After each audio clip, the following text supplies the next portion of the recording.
এই যে কথাটা উনি বলেছে যে অজ্ঞান হেতুকৃত মোহাম্মদ ঢাকার, মোহাম্মদ কথাটা বলছে কি মোহাম্মদ, কিন্তু আপনাদেরকে এটা দেওয়া হবে, আপনারা একটু দেখবেন দয়া করে।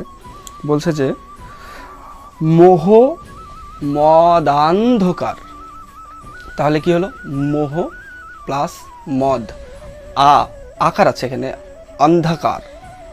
মোহ আর মদের যদি অন্ধকার যদি কোনো মানুষের হৃদয়ে থেকে থাকে, তবে সে, ব্যাখ্যাটা বলছে, বহু জন্মের অর্জিত পুণ্যের উদয় হলে মানুষের যখন সৎসঙ্গ লাভ হয়, তখন তার অজ্ঞানজনিত মোহ ও মদ গর্ভরূপ অহংকার নাশ হয়ে বিবেক জাগ্রত হয়।